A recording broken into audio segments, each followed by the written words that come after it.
CSS use பண்ணி எப்படி இந்த மாதிரியான டாட்டர் லோடர் வந்து கிரியேட் பண்றது அப்படின்றத பார்ப்போம். ஃபர்ஸ்ட் என்னோட HTML வந்து ஒரு div tag வந்து யூஸ் பண்றேன். அதுல வந்து லோடர்ன்ற கிளாஸ் எழுதுறேன். அதுக்குள்ள 3 ஸ்பேன் டாக் யூஸ் பண்ணி லோடர் சர்க்கிள்ன்ற 3 கிளாஸ் வந்து இந்த மாதிரி வந்து எழுதிக்கிறேன்.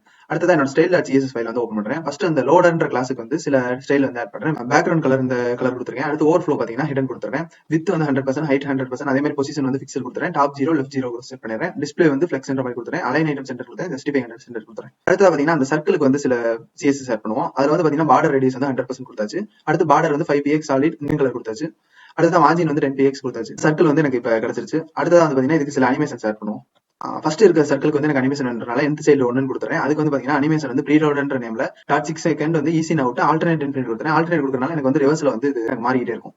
செகண்ட் சர்க்கிளுக்கு வந்து அனிமேஷன் வந்து ஆட் பண்றேன். மூணாவது இருக்கிற சர்க்கிளுக்கு வந்து பாத்தீங்கன்னா ஒரு அனிமேஷன் வந்து ஆட் பண்றேன். ப்ரீலோடருக்கு வந்து கீ ஃப்ரேம் வந்து ஆட் பண்ணுவோம். சோ இதுக்கு வந்து பாத்தீங்கன்னா 100% டிரான்ஸ்ஃபார்ம் ஸ்கேல் 2 இருக்கிற மாதிரி கொடுக்குறேன். சோ இந்த மாதிரி கொடுக்கும்போது என்ன ஆகும்னா இதோட அளவு வந்து மாறி மாறி வந்து இந்த மாதிரி உங்களுக்கு வந்து லோட் ஆக ஆரம்பிச்சிடும்.